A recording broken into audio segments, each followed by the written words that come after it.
Good evening students. आज हम chemistry का नया चैप्टर लेंगे, मेटल्स एंड नॉन मेटल्स। उससे पहले हम बात करते हैं एलिमेंट्स क्या होते हैं। ठीक है, हम सब ने 9th क्लास में पढ़ा था एलिमेंट्स के बारे में, कंपाउंड्स के बारे में। एलिमेंट्स क्या होते हैं? एलिमेंट्स वो सब्सटेंसेस होते हैं जो बिल्कुल प्योर होते हैं। ठीक है, that is they are made up of same type of particles. Elements कौन से सब्सटेंसेस होते हैं? एलिमेंट्स वो सब्सटेंसेस होते हैं जो एक ही तरह के पार्टिकल से बने होते हैं, इसलिए उनको प्योर कहा जाता है। प्योर यानी कि वो बिल्कुल शुद्ध होते हैं। कितने एलिमेंट्स हैं हमारे अर्थ पे? आज तक 118 एलिमेंट्स अवेलेबल हैं। ठीक है, अब ये जो पार्टिकल्स हैं ये वास्तव में है क्या? ये बने होते हैं परमाणुओं से, जिनको हम इंग्लिश में एटम्स कहते हैं। प्योर का मतलब ये है बेटा कि अगर हम एग्जाम्पल से फॉर एग्जाम्पल हम कार्बन लेते हैं, अगर मैं कार्बन क्या है? एक एलिमेंट है।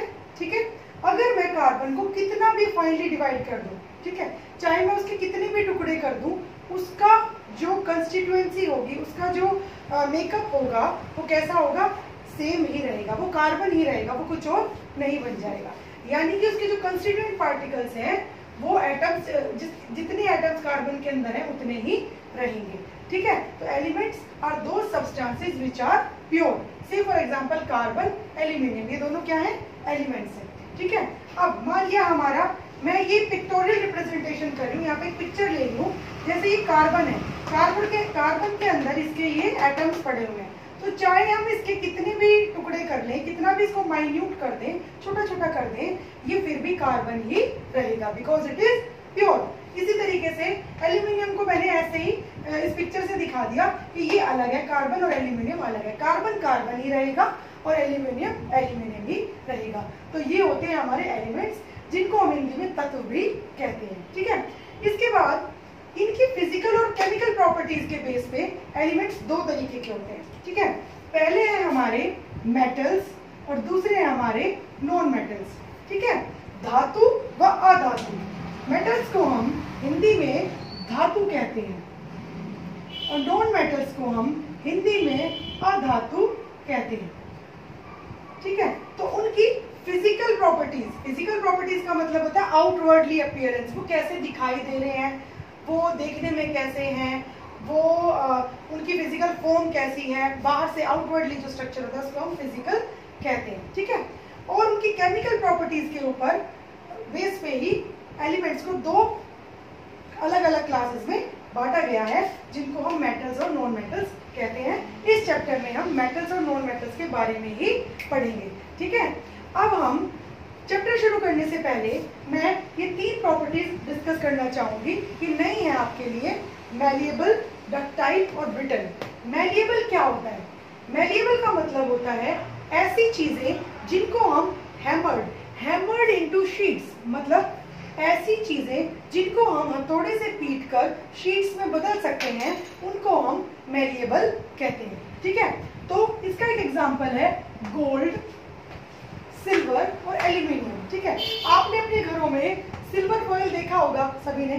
ठीक है, सॉरी, एल्यूमिनियम फॉइल देखा होगा। एल्यूमिनियम फॉइल कौन सा होता है? जिसमें हम खाना लपेटते हैं, या जो हमारे बिस्किट्स होते हैं, नमकीन वगैरह जो होती है, वो एल्यूमिनियम पैकेट्स में ही आती है। सिल्वर फॉइल जो है वो आपने मिठाइयों के ऊपर लगा हुआ देखा होगा। तो यानी कि मैलिएबिलिटी वो प्रॉपर्टी है जो कि किसी भी एलिमेंट को शीट्स में बदलने की कैरेक्टरिस्टिक, यानी उसको ऐसी खासियत देती है। उसके बाद है डक्टाइल। डक्टाइल का मतलब क्या होता है?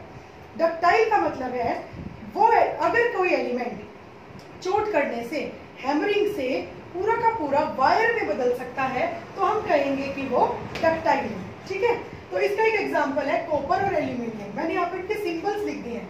Cu stands for copper and Al stands for aluminium. हमारे घरों में जो वायर्स होती है बेटा, वो कॉपर और एल्यूमिनियम की ही बनी होती है। जो हमारे घर में इलेक्ट्रिसिटी सप्लाई होती है जिन वायर से, वो कॉपर और एल्यूमिनियम के ही बने हुए होते हैं, इररेस्पेक्टिव ऑफ दैट कि उनके ऊपर पीवीसी की कवरिंग होती है ताकि हमें शॉक ना लगे। ठीक है, तो डक्टिलिटी का मतलब है कि ये अगर कोई एलिमेंट वायर्स में चेंज किया जा सकता है तो हम कहेंगे कि वो डक्टाइल है। अब एक और प्रॉपर्टी है ब्रिटलनेस। ब्रिटलनेस का मतलब है कि अगर हम किसी एलिमेंट में चोट कर रहे हैं और वो पाउडर में बदल गया तो हम कहेंगे इट इज ब्रिटल। ब्रिटल का मतलब है वो बहुत ही सॉफ्ट है।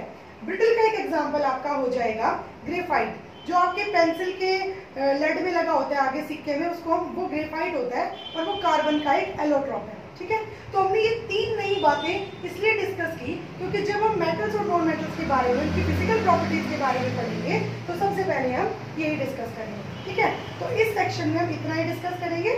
अगले सेक्शन में हम मेटल्स और नॉन मेटल्स की फिजिकल प्रॉपर्टीज डिस्कस करेंगे। ठीक है।